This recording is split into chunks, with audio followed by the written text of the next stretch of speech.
Thanks for being here. Subscribe to Cheating Stories Best, so you don't miss new stories. The wife filed for divorce, going straight to offense. Today's story with a similar plot. Enjoy watching it. Are you serious? You can't be serious, muttered George Lucet when Reynolds told him he had just received a subpoena. I'm afraid so, mate, said the large man, his face a mask of sympathy as he took a photograph of George holding a large brown envelope. George stood on the small porch of his house, looking at the well-fed bailiff as he panted and groaned while walking down the porch. He looked at the door of his house again. The keys were still in his hand. But George muttered. Sir, there's a restraining order. You need to come with someone from the police department so you can get your things, Reynolds advised, walking forward. Damn Samantha, huh? George shouted at the door.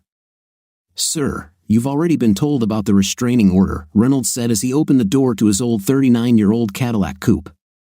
Don't make things worse, okay? George shook his head in disbelief. As far as he knew, he and Samantha were happy.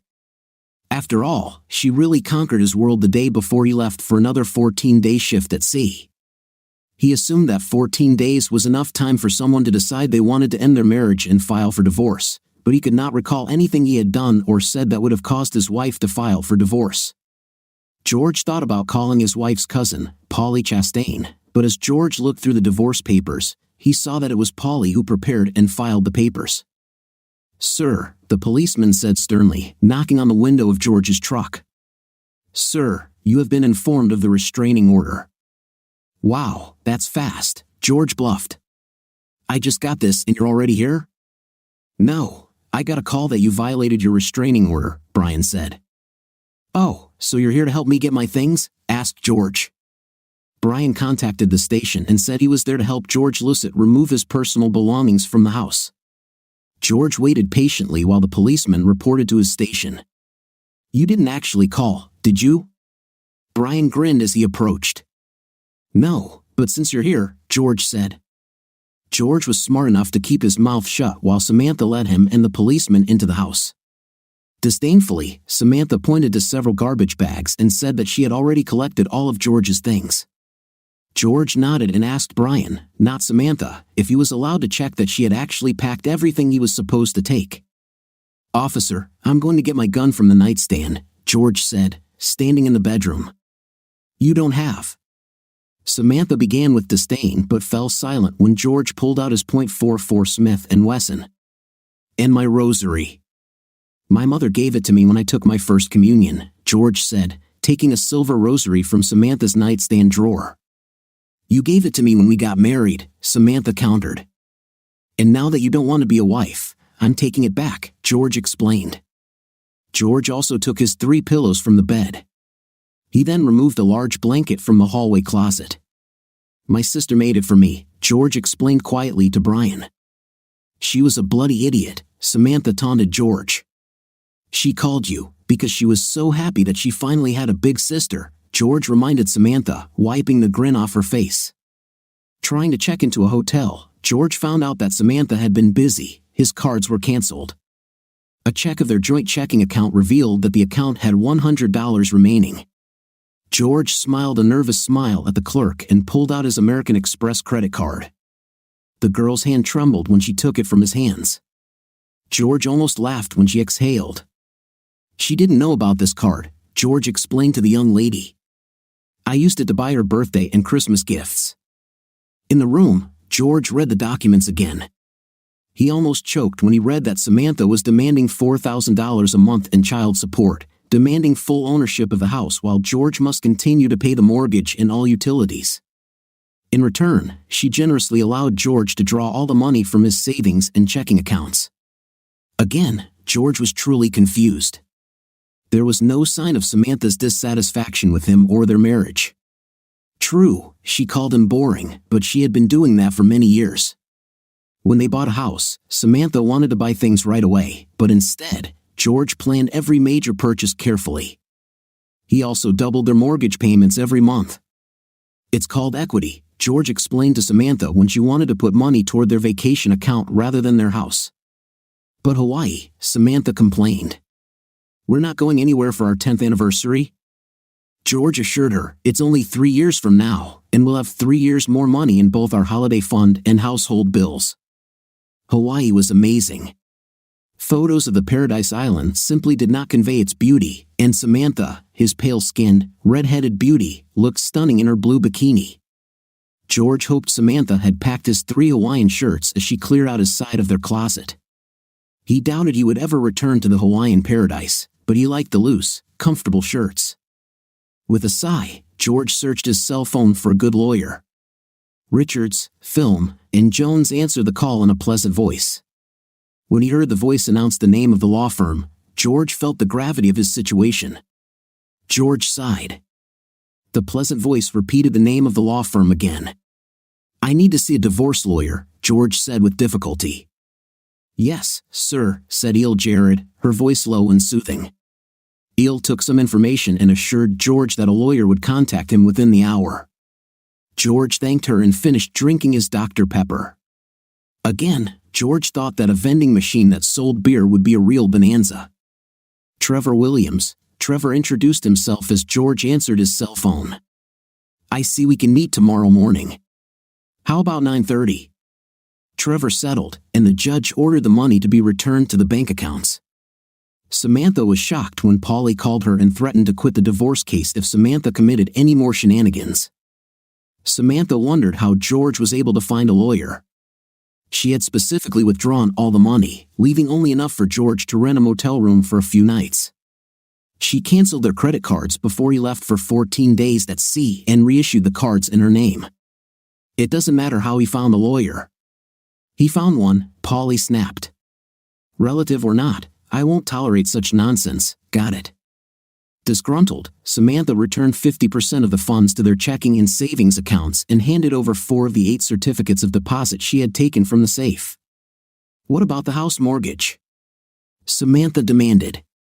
He will continue to pay half until the court decides to divide the assets, Polly said. What about electricity? Samantha insisted. You live there, pay your bills, snapped Polly. You know, despite what your friends might tell you, you don't automatically get the gold mine and he gets the shaft in a no-fault divorce. And Samantha, these abuse allegations, you better be able to back them up. The courts really don't like it when they are lied to or used. Do you hear?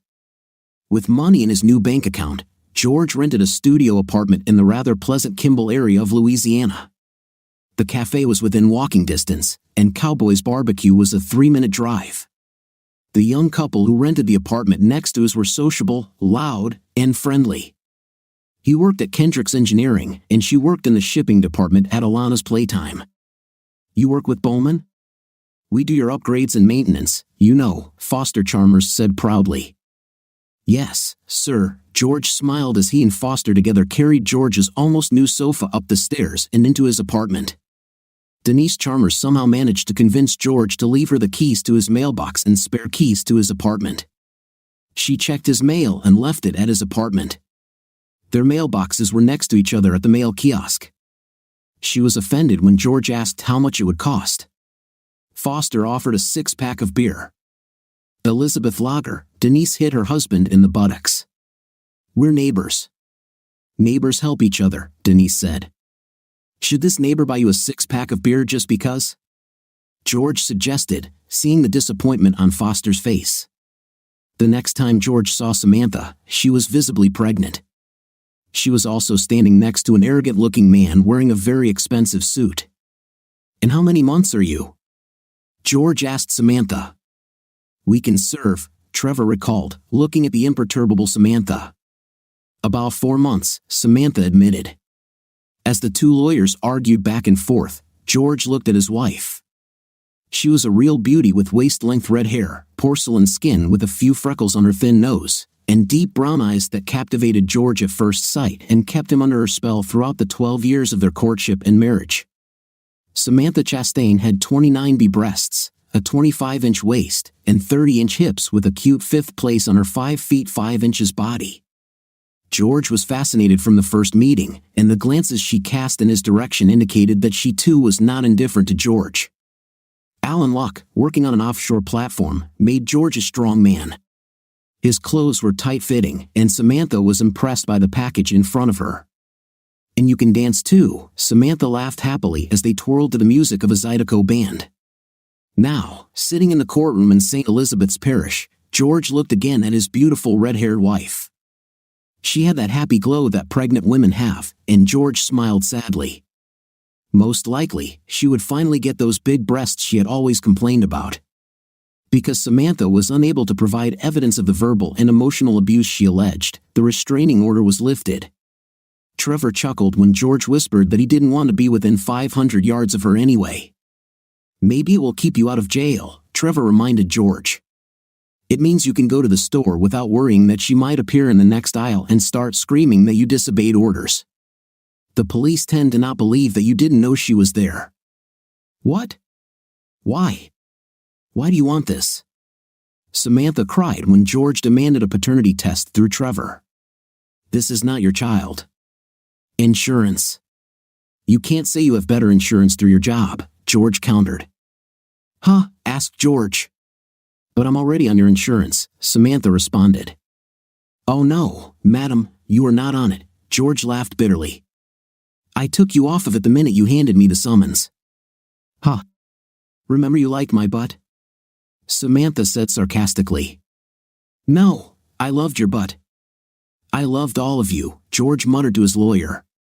"Well, you probably won't get any child support," Polly hissed to Samantha. "What? Why?" Samantha demanded. "You and your genius just admitted that you had a night while you were still married to Mr. Lucet and lived with him," Polly said. "In the future, keep your mouth shut and leave your boyfriend at home, okay?" Before his next 14-day shift, George donated blood to Dr. Frank Roberts. The doctor smiled, assuring George that performing a DNA test during pregnancy was safe and would not harm the baby. "The sample is actually taken from the amniotic fluid, not from the baby itself," Dr. F. Roberts informed Trevor and Polly of George's concerns. Samantha's eyes filled with tears as Polly relayed this information to her. "You know, maybe it's not too late," Polly quietly suggested to her cousin. Samantha just shook her head. She left her cousin's office and went to Moulton Park. Sitting on the swing, Samantha slowly rocked back and forth until the hot sun drove her back into the air-conditioned car. Bowman Engineering was insured through Young Insurance, William's place of work. Tri-Carter had insurance through Mutual Fidelity Insurance Group. Dr. Roger Pell accepted health plans from Young Insurance but did not accept Mutual Fidelity. Dr. Ellen Sweetman took Mutual Fidelity, but Samantha went to Dr. Pell ever since she married George and took out his insurance, having only visited Dr. Sweetman once. Samantha did not like the assembly line approach that Dr. Sweetman and her staff seemed to have. At the next meeting, when insurance and other issues related to George and Samantha's child were discussed, William began to say all sorts of nasty things, trying to irritate George. "Oh my God, shut up!" Polly screamed at the man. "Jesus, William, really?" Samantha shouted, extremely embarrassed. George smelled alcohol. He was pretty sure the smell didn't come from him, his lawyer, Samantha, or her lawyer. "Really?" "Well, she always said I was too big," George said calmly, "but congratulations, I'm sure it's fantastic." "Shut up," Trevor hissed, trying to hide his amusement. George chuckled as he saw William blush while the two paralegals and the reporter couldn't hide their giggles. William shot a look of hatred at Polly as Polly ordered him to leave the conference room. After signing the documents and having them notarized, Trevor and George both visited the restroom. George was sure that he had caught some kind of virus during his shift at sea. His stomach was upset. Trevor spoke through the closed stall door and wished his client luck before leaving. Yes, I have 3 days to get rid of this," said George while leaving the restroom. George nearly bumped into Samantha, who was leaving the women's room. George apologized and allowed Samantha to go first to the glass doors of the building. "Damn, but that's a really nice fifth place," George said to himself as Samantha walked in front of him. As George got into his pickup truck, he saw Samantha looking around. His first thought was to shrug and leave. She had filed for divorce and evicted him from her home. But his second thought took over, and he rolled down the window of his truck. "Problems?" he asked. I. William, we were parked right here, Samantha hesitated, pointing to the empty parking space. Where are you going? George asked, taking his cell phone out of the truck's console. I'm probably going home, Samantha admitted. Okay. How about this? Uber is on its way here, George said, looking at his phone screen. You shouldn't have done that, Samantha stammered, embarrassed. Samantha, if you were a complete stranger, I couldn't just drive away and leave you here. But you're not a stranger. You're the mother of my child, George said tenderly. Hey, how about this? I dropped off some pizza and got a notification that you need a ride, a young man said with a smile as he pulled up in a fairly new BMW. Are you George? I'm George. That's what I told her. You're on your way, George said. Thanks. Have a nice day. Tears filled Samantha's eyes again as she watched George's truck drive out of the parking lot. She sat in the back seat of the Uber car and waited while Polly's assistant accepted several bags from Cowboy's Barbecue. Damn, now I'm super hungry smelling all that food, the young man laughed.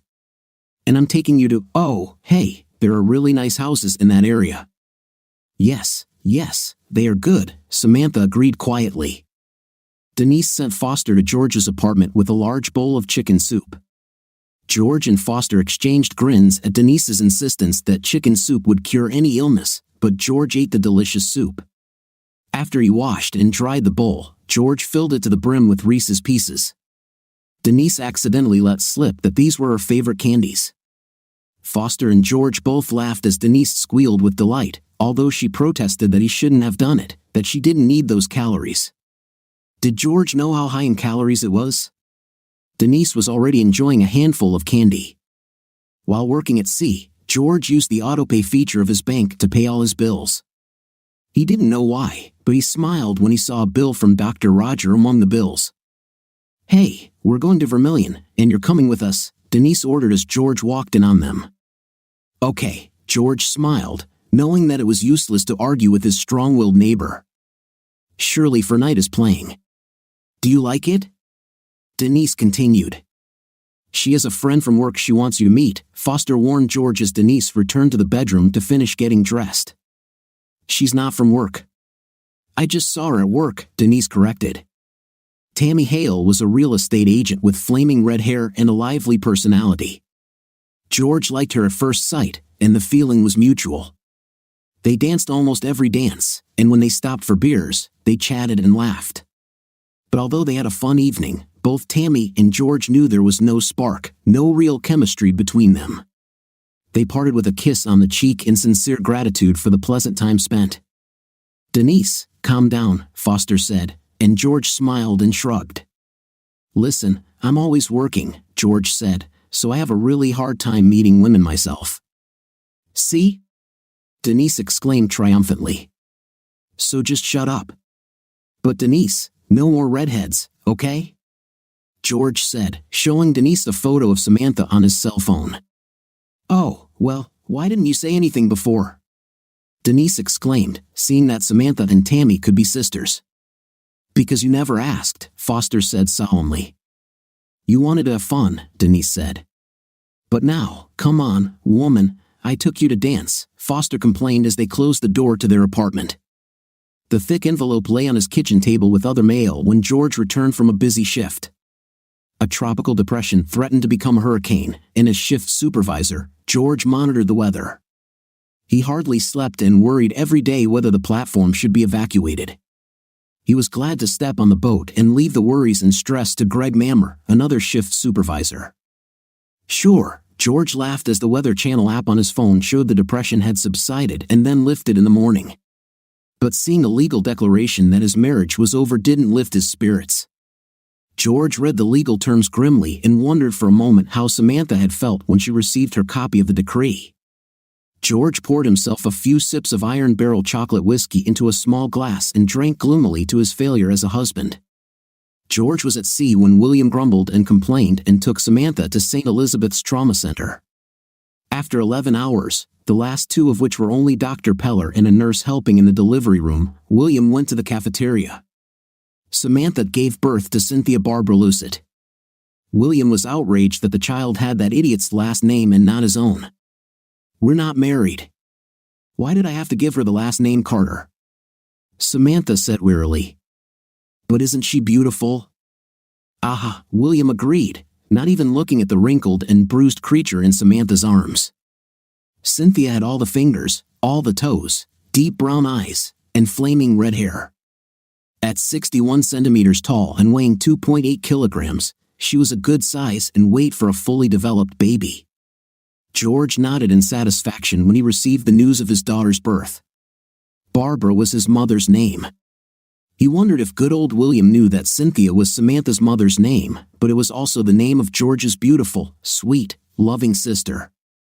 George wondered if Samantha remembered this fact when she named her child Cynthia. George wondered if Samantha remembered Cindy's happiness when she finally had an older sister. George wondered if Samantha remembered her and Cindy's trips to the zoo to pet the animals in Lafayette at Bawama. George wondered if Samantha remembered holding Cindy's hand when a congenital heart defect took their special little sister from them. Returning to land, George immediately bought the doll Andy Andrian for his daughter. It turned out that Samantha had a new phone number. A message came that the number had been changed or was no longer valid. Not wanting to show up unannounced, George called Polly Chastain's office. Polly promised to call Samantha. Samantha called George less than 3 minutes later. She agreed that now was a good time for him to come and see the baby. George held back when he saw William's Mercedes-Benz in the open garage. The message was clear. William left the garage door open so George could see that he had been replaced by a richer, more handsome man. William grinned from behind Samantha as she opened the front door to let George into the house. Samantha smiled happily as George gave 2 dolls to the sleeping girl. He placed a couple of dolls at the foot of the crib, then sat down and simply looked in wonder at the beautiful baby. He ignored William's elaborate gestures and focused his attention on his daughter. "Oh, I almost forgot," George said and handed Samantha a small package. "This is for you." "What is this?" William demanded to know. "When she opens it, you'll see," George answered and sat down again to look at the beautiful baby. "Oh, George, this," Samantha choked up as she saw a 5x7 sterling silver photo frame with Cynthia's name and date of birth engraved at the bottom. "You put a picture of her as a child here," George said and took a photo of Cynthia on his cell phone. "Hi honey, it's me." "Hello, it's Dad." Excuse me, she's going to call me Daddy," William stated. "Maybe," George answered easily, even as his blood began to boil. "I'm sure she'll find names for both of us." William intervened again when George politely asked Samantha for a new phone number. When she called him, only private was displayed on the screen. George's insistence that he only wanted the phone number because of their daughter together did not assuage William's angry claims that George did not want Samantha's phone number. "Okay," said George. "I could always call Polly, I guess." George was 3 blocks away when his phone rang. He looked and smiled. Samantha had sent him her phone number with the subject line Cynthia. The day before he set sail again, Cynthia was cheerful, and even better, William wasn't there. Being able to sit in a new rocking chair and hold his precious baby girl in his arms made George cry happily. When the baby cried for a clean diaper and some of her mother's breast milk, George reluctantly gave her up. "Sorry, but you need to leave," Samantha said softly but firmly as she began to unbutton her blouse.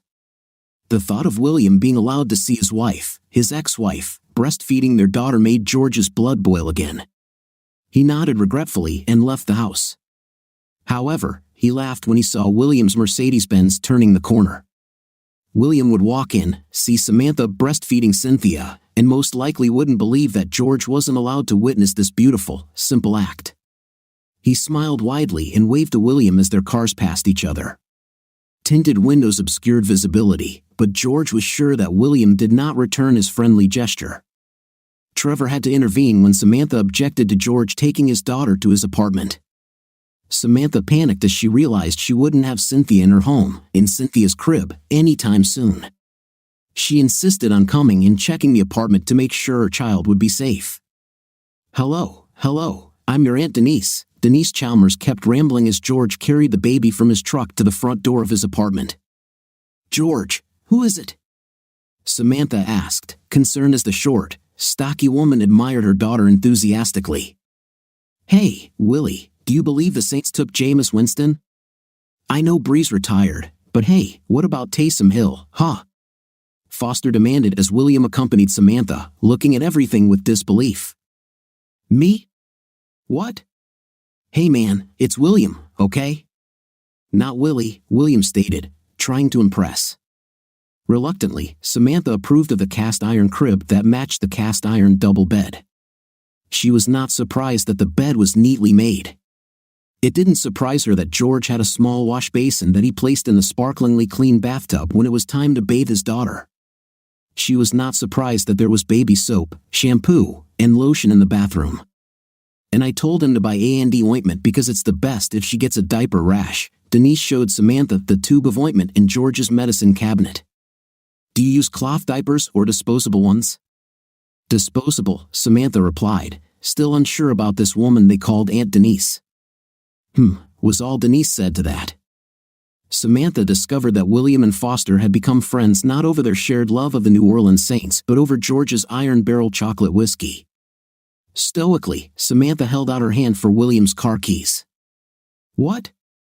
God, I only drank 2, 3, William declared hotly. Foster, Denise said, making it clear to her husband that she was not at all pleased with him getting close to their neighbor's alcohol. Man, we should buy. What is this, Iron Barrel? Oh, hey, chocolate. Denise, did you know that whiskey comes in different flavors? Foster said happily, drunkenly, as Denise led him out of the apartment. The keys, or I'll take you in, Samantha demanded as William staggered to his feet from George's comfortable couch. With another kiss on Cynthia's cheek, Samantha led William out to the car. George watched Samantha walk away, admiring her beautiful figure, and then closed the door. Samantha made sure that Cynthia Barbara Lucas's baptism took place on a Sunday while George was in town. At the baptism, Richard Chastain, Samantha's father, made it clear to George that he was very disappointed in his daughter's actions. Richard and George had always had a tense relationship. Richard was sure that his daughter could have married better than a worker on an oil rig. Even after George was promoted to shift supervisor, her father was convinced that she could have made better choices.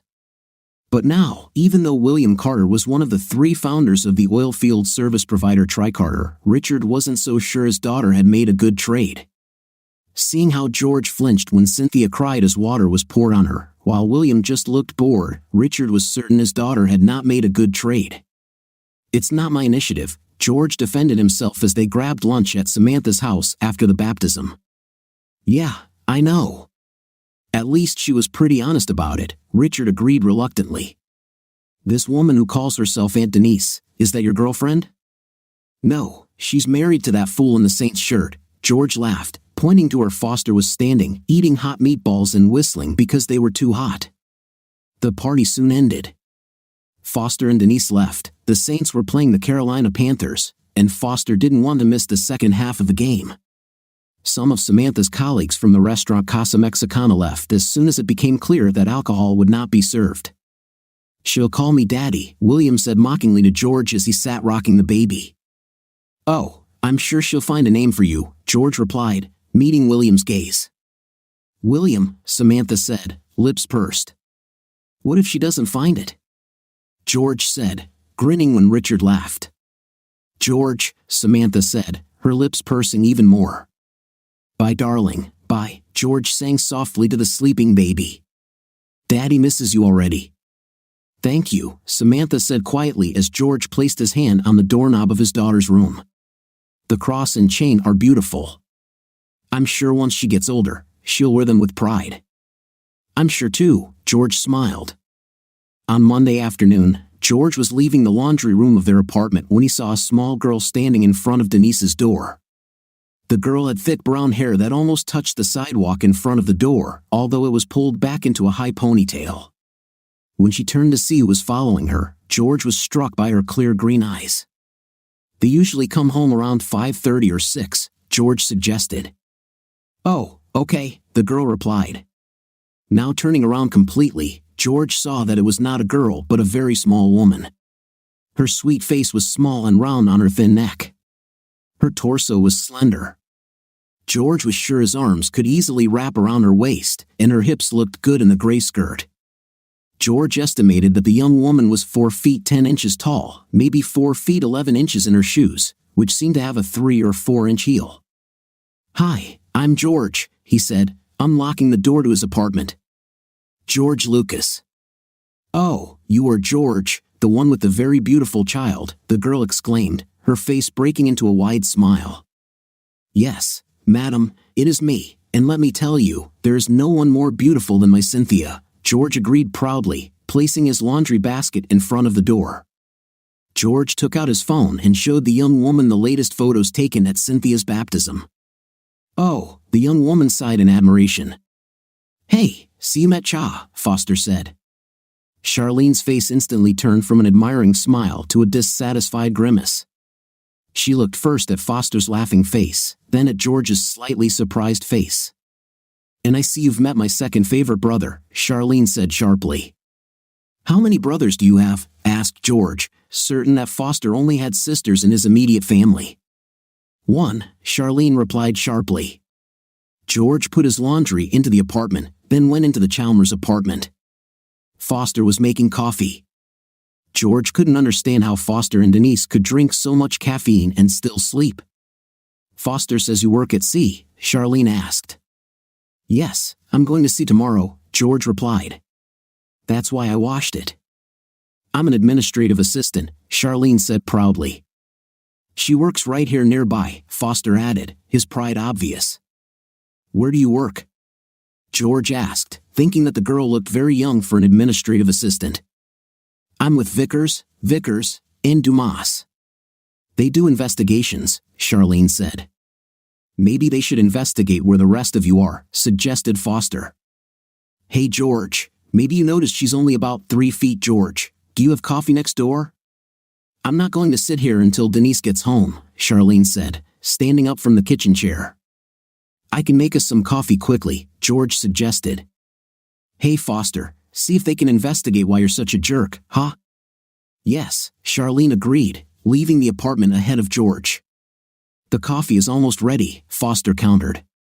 "When Denise gets back, tell her I have your sister," George said in his apartment. George learned that Foster's sister's name was Charlene Paula Chalmers. Due to her name, Charlene Chalmers, her family gave her the unloved nickname Cha-Cha. Charlene was 19 years old and attending St. Anne's College for administrative assistant training. The Nicole King Scholarship paid for her tuition, and she now planned to give 5% of her salary back to the Nicole King Scholarship until she paid them back. "My cousin Michelle went to Louisiana State University for 4 years and received a degree in literature. She's an administrative assistant at St. Elizabeth's Waterworks," she said, and took a sip of coffee. "I like your mug. Where is Vision Island? Is it in the Gulf of Mexico?" "Say it a little slower," George suggested, pouring himself a mug of decaf coffee. "Vision Island," Charlene said clearly. "Well, even though we only met recently, I love you too," George smiled. "Island," Charlene exclaimed, then laughed a cheerful, musical laugh. "My idiot husband says you're here." Denise burst into the apartment. "George, did you show her pictures of that beautiful baby?" "Of course," Charlene said, jumping down to hug her 4 feet 11 inches sister-in-law. "Did Foster tell you that I work right here, right at Vicer and Dumas Lopez Square?" "Right there," Denise clarified, pointing to a nondescript, ugly building. "Aha," Charlene confirmed proudly. George found himself pulled back into the Chalmers apartment while Denise prepared dinner.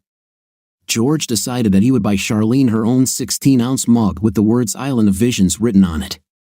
It was easy to find out her favorite color. Foster, Charlene, and Denise answered this question in unison. Sometime between dinner and George finally getting out of the apartment, he promised to take Charlene to Vermilion for a dance the next time he was in town, and Denise immediately volunteered herself as a nanny for Cynthia. "Lucette, listen. My sister, my little sister, she's only 19. Do you hear?" Foster angrily said to George. "And how old were we?" Denise shouted at her husband. "Oh my God, could you be dumber?" Charlene yelled at her brother, blushing. We're going to dance. Dance, that's it. Understand? When he returned from his 14-day shift, George insisted on picking up Charlene from her parents' house. He insisted on coming in and meeting Hank and Debbie Chalmers. Charlene watched in amazement as George and her overprotective father swapped stories about past hunting seasons. Both men vowed to try hunting together in the upcoming season. Sure, this one. Hey Dad, I don't want to eat deer, Hank smacked his daughter, embarrassed. Hank, Debbie smiled, shaking her head. Dad, Charlene drawled, the Zydeco band was good, but the singer had an annoying voice. The blind guitarist sang every song through his nose, giving everything an annoying nasal sound that didn't suit the music or his voice at all. But the band itself played fun music that you could stomp your feet to. When will you pick up Cynthia? Charlene asked as George walked her to the front door. What were you talking about, sitting in that truck for the last 10 minutes? Hank opened the door sharply when Charlene stepped onto the porch. Charlene screamed. George saw a funny twinkle in Hank's eyes as Charlene screamed. George grinned at the man. We were wondering how long it would take for you to come out here and beat my 5th place, George replied easily. Ah, this is Mr. Hank, young man, Hank said, dragging Charlene into the house. Yes sir, Mr. Hank, George smiled. I'm planning to take her to dinner at Sweet Pea tomorrow night. Fine. What do they have? Hank asked, chuckling as he heard his daughter complain bitterly to her mother. Does it matter? You know everything will be fine, George smiled and got into his truck. The stuffed pork chops were excellent. Charlene surprised George by managing to polish her plate, but none of them had room for dessert. By this point, Samantha had not only become accustomed to Denise's bossy personality but also felt comfortable around the woman on some level. Samantha decided that she and Denise were friends, so demands to show new photos of the baby were met with smiles. George was not surprised to see 2 women and a child on his doorstep when Samantha and Cynthia arrived at his apartment. William decided to stay in his car. Apart from drinking, William and Foster had nothing in common, and Samantha laid down the law. William was not allowed to drink in George's apartment. He nodded his head politely as George's strange neighbor waved at him in a friendly manner. Okay, well, do you understand that? Yes, I know, you got it, Samantha stammered, kissing Cynthia again. If you need anything, just call. Okay, bye, honey. Bye, Cynthia. Mommy already misses you. Bye. 5 minutes after William and Samantha pulled out of the parking lot, Charlene knocked on George's door. Hey, is she here? The baby is here. Charlene demanded, bursting into the apartment. George put a pot of decaf coffee on the stove while Charlene squealed and fussed with the baby. He then placed his green olive view mug and her brand new pink olive view coffee mug on the table. Can I support her? Charlene asked, already holding Cynthia in her arms as she carried the baby into the living dining room. If I say no, will it do any good? George smiled. No, Charlene said, sitting on the comfortable couch. Hi, Cindy. Hi, love. Hi, George. George felt a pang of tears as Charlene softly sang some Cajun songs to the baby. His mother had sung these songs to him, and he remembered her singing them to his sister Cindy, even when Cindy was 15. Cindy had demanded that their mother sing these songs to her. Cindy would love you, George thought, looking at the beautiful 19-year-old girl holding the baby in her arms. Oh, I love you, Charlene read from her mug. Love you too. I'm going to heat up some stew. Are you staying? Asked George. No. My mom makes stuffed peppers on the stove. She got the recipe from the TV show The Frying Pan. Have you watched it? Charlene asked. Yes, I liked that episode where he was with Gator and Rat from the children's show, George agreed. Oh, I know. I laughed when he was about to hit Gator with his frying pan, Charlene laughed. With the stem of a passionate kiss, Charlene left his apartment. George ate dinner, then picked up his baby and fed her a bottle of breast milk. He tried to remember the words to the lullaby, but most of the songs had to be sung while holding the baby in his arms. The management company had placed a notice in the mailbox, George had 1 month's rent remaining. If he signed for another year, they would reduce the first month's rent by $100. If he signed for 6 months, they would reduce the first month's rent by $50.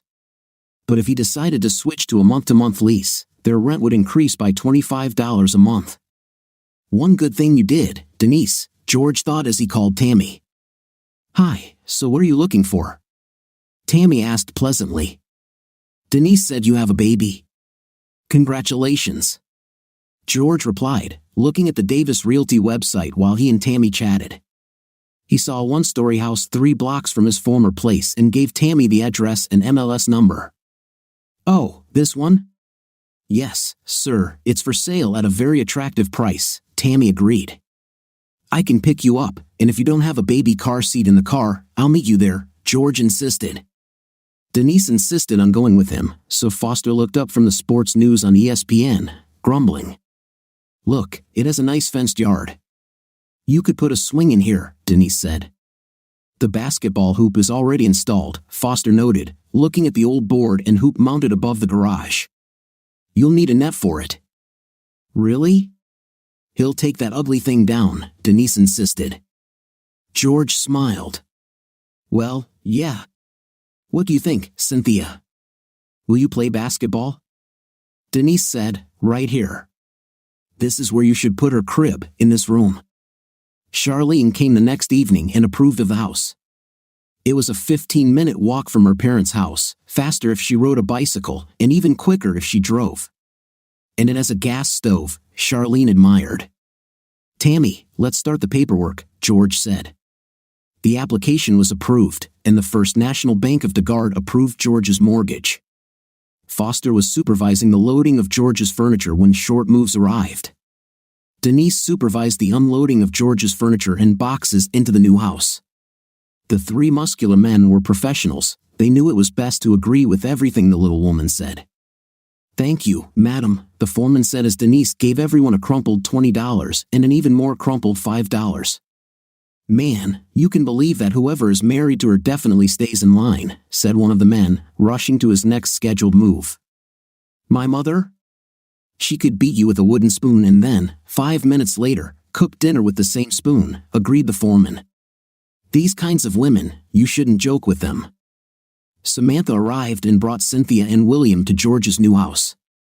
George was polite to Samantha and William. Frankly, he didn't want to see an arrogant, smirking man in his home, but George was old enough to understand that rudeness and hospitality achieve nothing. "Wow, we could walk here," Samantha remarked. "Yeah, you'll probably see us walking around here," George said, showing Samantha the new stroller he'd bought. "Yeah, no pool?" William asked mockingly, looking into the courtyard through the atrium doors. "William," Samantha said sternly. "What?" "Damn it, I can't say a word without making you angry," William objected. "Hey, whose car is this?" Charlene asked, entering the house. "Mine," William smiled, not taking his eyes off Charlene's impressive figure. Given that Charlene was 14 inches shorter than William. George, this is Samantha," Charlene began, feeling herself tense up as her boyfriend stared at someone else's blouse. "Samantha, this is Charlene Chalmers," George said. "This is my girlfriend." George didn't understand why it was so hard for him to admit that the beautiful girl was his girlfriend. He assumed part of his hesitation was due to the difficulty he had accepting that Samantha was his ex-wife and not his wife. "Charlene, this is Samantha," George continued. "She's Cynthia's mom." "Yeah," Charlene said, walking up to George. "Very nice to meet you." The way Charlene squeezed George's hand told him that he would have to explain, or try to explain, that moment of hesitation in his voice when he introduced her as his girlfriend. Samantha glanced at William, who continued to stare at Charlene's breasts. In Cynthia's nursery, George had installed a changing table and a new low chest of drawers. Samantha wasn't surprised to see that the changing table matched Cynthia's crib. She was also not surprised by the charming lamp, a cute ballerina reaching up and holding the lampshade. This was part of what irritated Samantha so much about her ex-husband. Everything was neat and in its place. It was the same with their finances, neat, orderly, and organized. They had money and could go to Hawaii, but George insisted that they wait. We had a lot more money for a lot of other things," Samantha whispered, looking at the toy box in the closet where several brand new toys were waiting for Cynthia. "Come on," Samantha suddenly demanded, grabbing William's hand. She almost smiled. She could read the expression on Charlene's face. George was about to be scolded for some imaginary offense. William, as narcissistic as ever, understood the intent in Samantha's grip on his arm. He was facing yet another moral lesson for some supposed sin. He once again looked at the baby with the fantastic breasts and asked Samantha if she had thought about mammoplasty. George did receive a reprimand. Charlene tearfully asked if he was ashamed of her, if he was embarrassed by her, or if he still hadn't gotten over his divorce from his ex-wife. "Is it still warm? Does he have feelings for the beautiful redhead?" George hugged and kissed Charlene and easily picked her up. Quietly and calmly, he explained the psychological obstacle he faced seeing his ex-wife and his love in the same room. "I'm your love," Charlene asked, dissolving in his arms. While George and Charlene were making up and cuddling on his sofa, William was stretched out in Samantha's living room, eagerly awaiting his next moral lesson. He wondered if a wedding ring would help silence her. He thought about taking Samantha, without the baby's whining, on an Alaskan cruise and proposing to her while they walked on a glacier. But now that George had the baby to look after, it seemed as good a time as any to propose. "I'm leaving," Samantha said, hurrying through the living room toward the garage. "I don't know when I'll be back. You eat dinner yourself, do you hear?" "Oh, okay," William said, standing up. "Love you." William didn't notice that Samantha didn't reciprocate. He walked over to the bar in the corner and poured himself a few sips of St. Elizabeth's premium whiskey. Assessing the weight of the bottle, William poured a few more sips into his glass. "Need to see each other," Samantha texted her cousin Polly as William drove them the 3 blocks from George's new house to their home. Polly's answer did not please Samantha. Polly and her wife were at the Casual, a small bar that the two women had chosen as their place.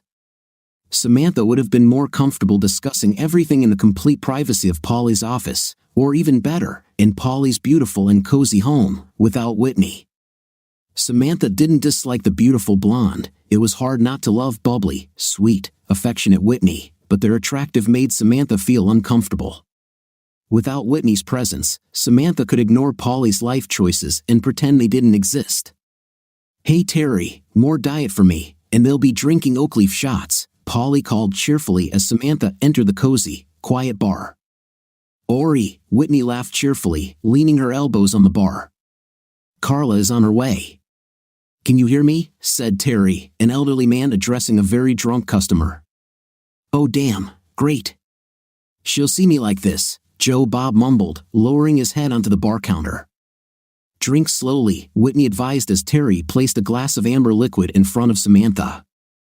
"Oh my God, this is delicious," Samantha exclaimed after tasting the smooth whiskey. "So, what happened?" Polly asked as she sat Samantha and Whitney down in a secluded booth. Samantha stopped, started again, stopped once more, took another sip of whiskey, and shook her head.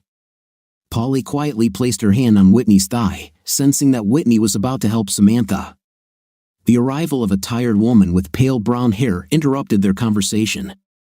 They couldn't hear what the woman was saying to the drunken man, but they could sense the desperation in her voice. Yes, hell, let's go," Joe Bob barked, struggling out of his chair. After another sigh, Samantha looked at the dark wooden wall and began to speak quietly. She told the two women that she felt suffocated, trapped in her marriage to George. "I want to live. I want fun. But George can't or won't be spontaneous and cheerful. He even makes the bed before he leaves the room," Samantha said irritably. "He swears he can't leave the bedroom until it's perfectly arranged." Whitney laughed, and Polly playfully hit her on the arm. Samantha didn't notice the affectionate exchange between the two women as she continued to complain about George's meticulous planning and preparation. She then talked about meeting William when he came over for Friday night margaritas. Being an attractive redhead with what many considered a very cute figure, Samantha was used to being approached by men and sometimes women.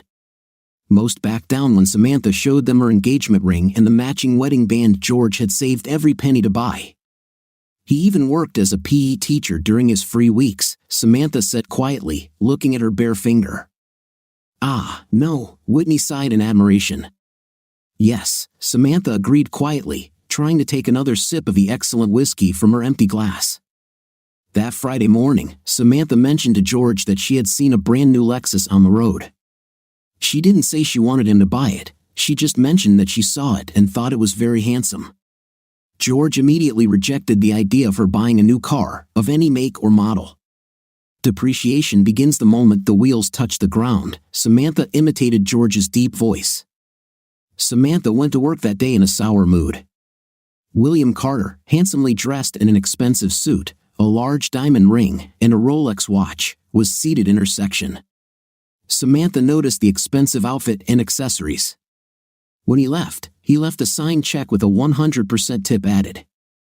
William also left his business card, which wasn't the first time someone had done so. However, this was the first time Samantha didn't throw away the card. The Tri-Carter logo was in the upper right corner, and William Carter, president of sales, was prominently displayed in the center. On the back, William had written his phone number. At first, the illicit relationship was exciting and cheerful. Then George came for a whole week. I had to be a good, conscientious wife, do good, conscientious things, save every penny until Lincoln screamed in pain, Samantha mused. So what now? Asked Polly after a long pause. So what now? Samantha thought, looking at the tabletop. True, they didn't save every penny. If Samantha wanted cinnamon rolls, she could buy the Pillsbury brand instead of the Burns and Burns Grocers brand. She could buy glazed meat for her beef stroganoff instead of the stew meat George always insisted on. They went to the movies at regular times, when most people went, not to cheat. William would go to the snack stand and buy a huge buttered popcorn with extra butter, and afterward, they'd go to the Yum Yum ice cream parlor for ice cream. George always chose one thing, either a large popcorn with a drink or ice cream. Okay, so George is a cheapskate, Polly said. No, he's not a cheapskate, Samantha hastened to defend him. He's just too practical.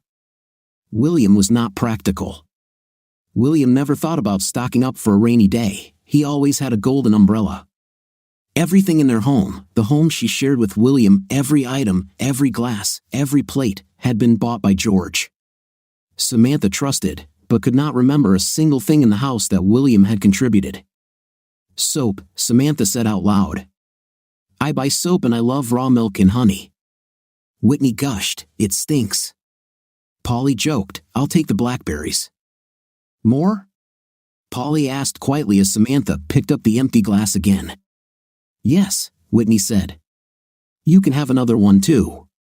Polly laughed, and Whitney happily skipped over to the bar. You don't drink, Samantha remarked as Whitney placed 2 shot glasses on the table. Not good for the baby. Polly smiled as Whitney let out another squeal of delight.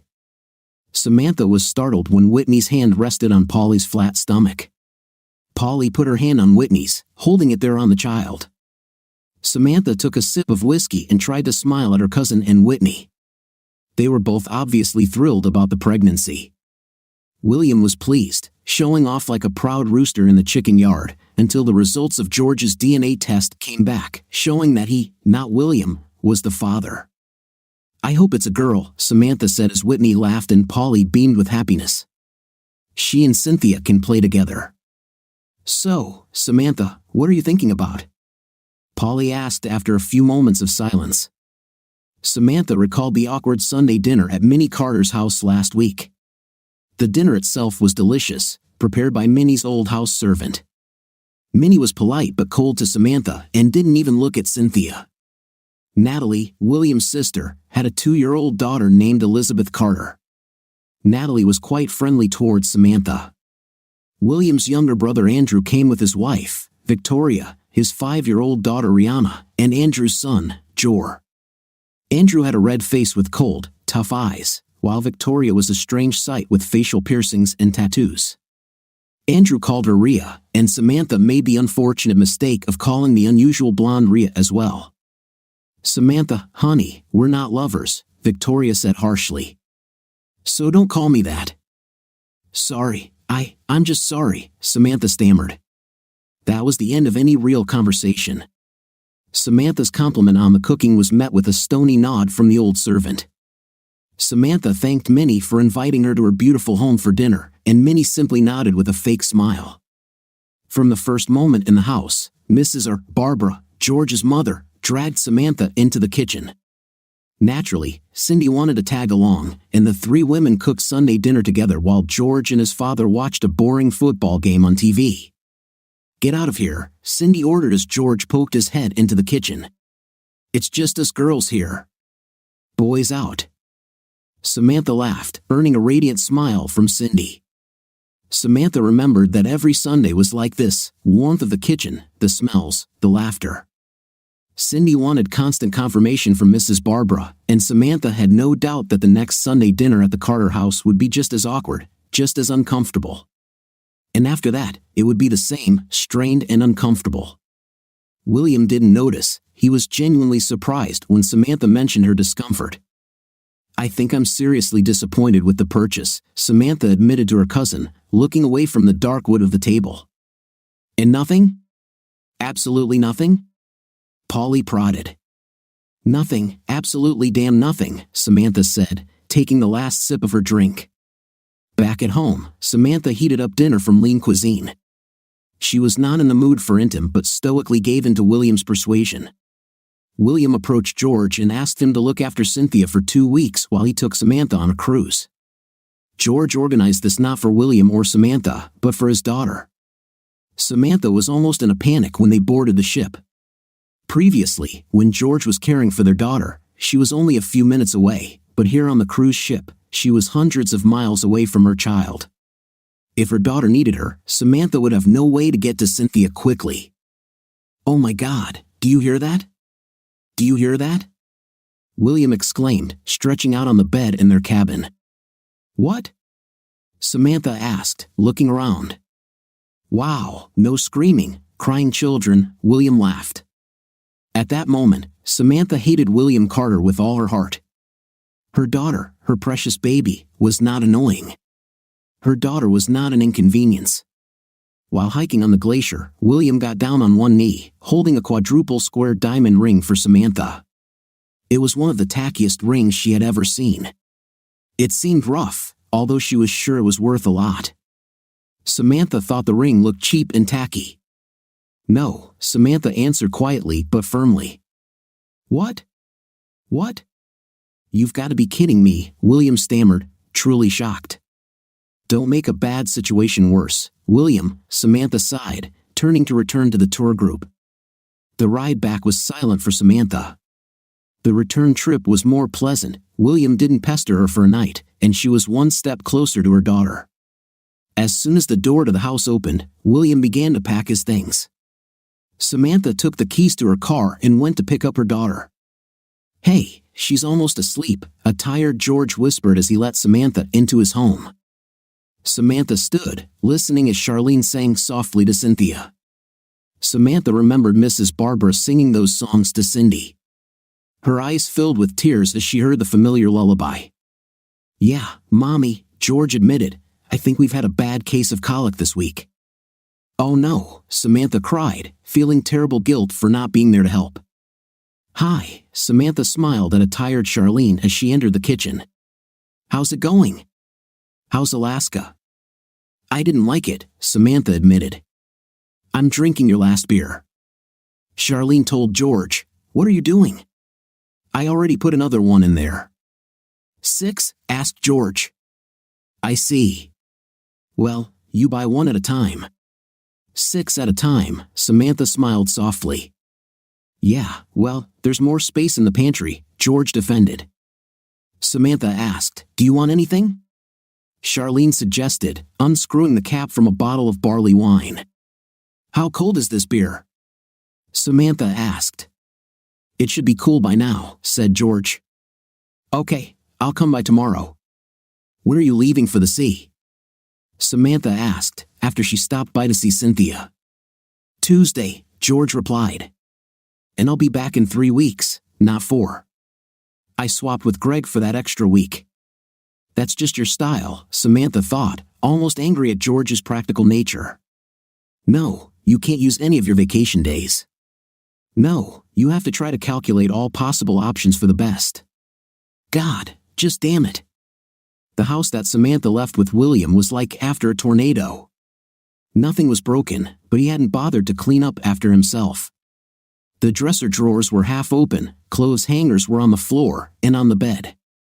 With a sigh, Samantha cleaned everything up and then vacuumed the entire house. She grinned. She had done exactly what George would have done. Child support for Cynthia arrived, as always, 3 days before the due date. Due to her infidelity, Samantha did not receive child support for herself. At that time, Samantha didn't need child support for herself. She had William and his credit card in reserve. Within 2 months of William leaving, Samantha realized she was in trouble. Her modest savings had dried up, and she was faced with a choice: paying her mortgage or paying her utilities and buying food. But she didn't have the funds for both. Most of Cynthia's child support went to the daycare center where she took her daughter when George was at sea. "Dad, I need help," Samantha said. "Do you need help? Do you need help?" Damn, insulin tripled in price in a month, and the insurance company is trying to say that the tree didn't fall on the house because of a hurricane. If not because of a hurricane, then what? I pushed him into the house, her father barked into the phone. "Do you need help?" "Join the club," George smiled happily as Samantha brought their daughter into the house. A few minutes later, Denise and Charlene arrived. Samantha burst into tears, and George found himself banished to the nursery to care for his daughter while his friend and his girlfriend consoled his ex-wife. "Women, huh?" said George. "Oh, wait, you're one of them too, right? Damn, I'm going to have a hard time." "Yeah, okay, but you promise me you'll always love me, okay?" Charlene said from the doorway. "I will," Samantha replied. "George, you need to come here," Samantha said tearfully. She admitted that she simply could not make a living as a waitress. The hours were long, and the pay was meager.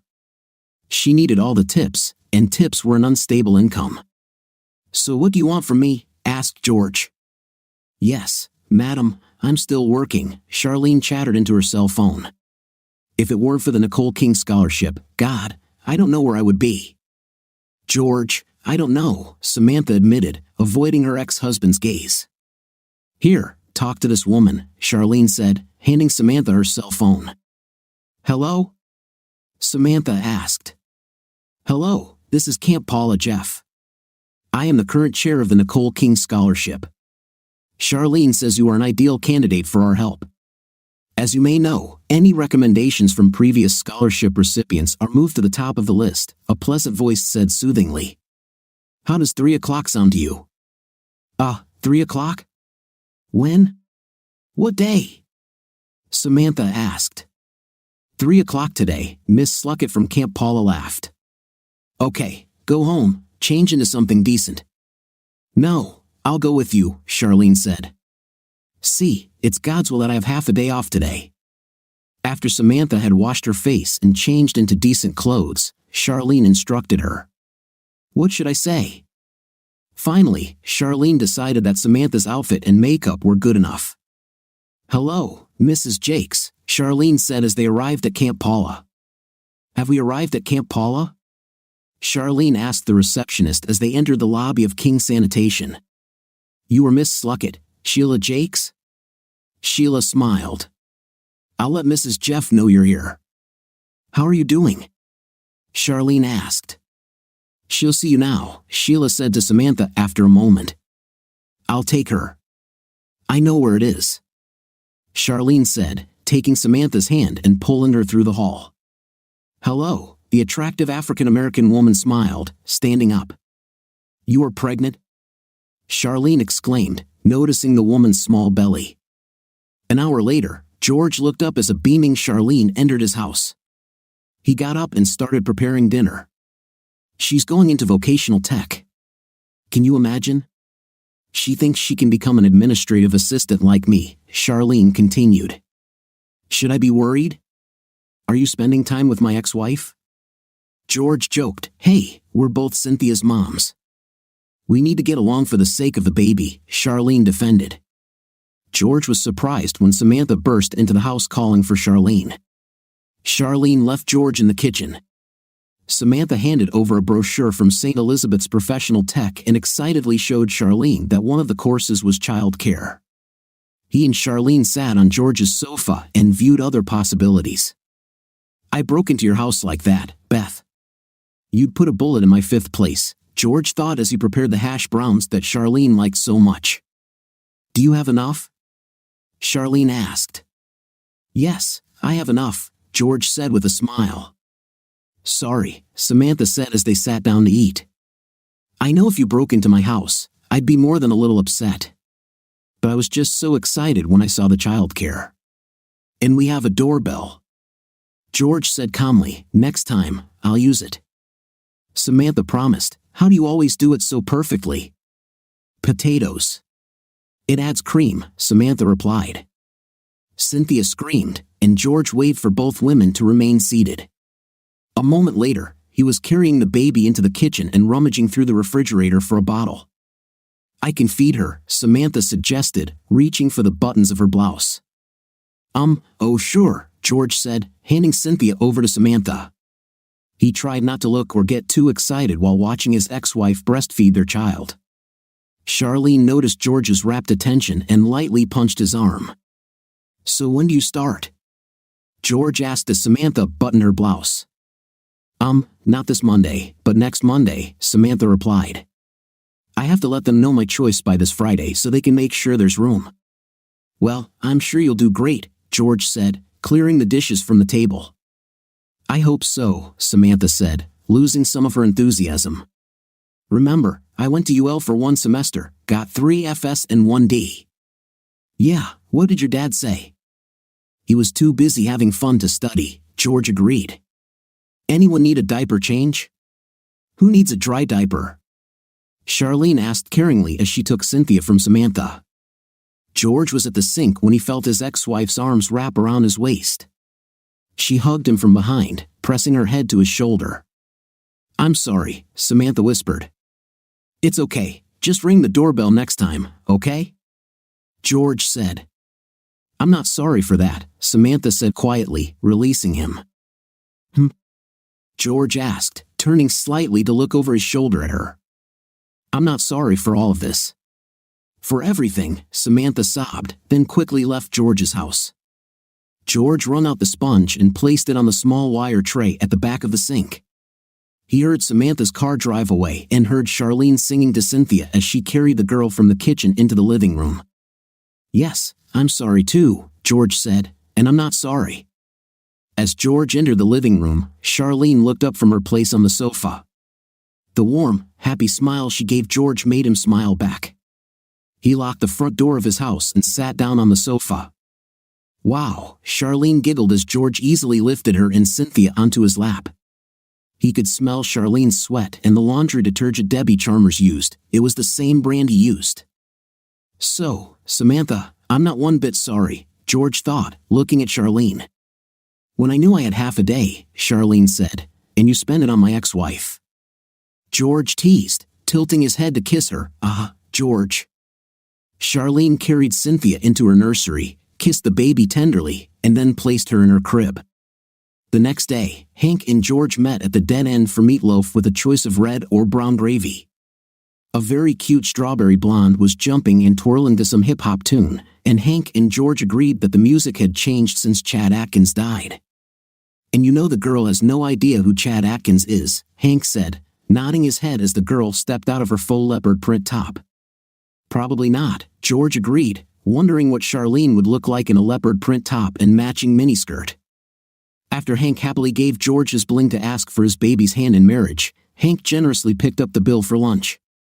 He shrugged when George reluctantly broke the news that he couldn't get married in the Catholic Church because he was a divorcee. "It doesn't matter. We are Lutherans. Larry Elgin Atonement Lutheran right here. He'll marry you all," Hank said cheerfully. When the two men left the bar, Hank was already on the phone telling Debbie the good news. Hank and George warned Debbie to keep the news to herself. Charlene didn't know about the ring in George's pocket. "No, Samantha, I'm not sorry," George thought as he stopped in front of his old house to pick up Cynthia. Hey, I was going to call you, Samantha winced, already dressed in her old waitress uniform. Billy just called. Monica just got up and left. Okay, George agreed, wrinkling his nose at the squalor of his former home. The place needed a good cleaning and vacuuming. The kitchen counter hadn't been cleaned since this morning. George saw the frying pan Samantha had used to cook bacon and eggs. Yes, George, I know the place is a wreck, Samantha spat as George led Cynthia to the door. But you know what? You don't live here. I do. You don't live here anymore. No, Samantha, I'm not sorry at all, George smiled as he buckled Cynthia into her car seat. What do you think of our story today? It seems to me that the wife wanted to use her husband and get rid of him as soon as possible, but he was smarter than that. What's your opinion? Write in the comments. See you in the next video.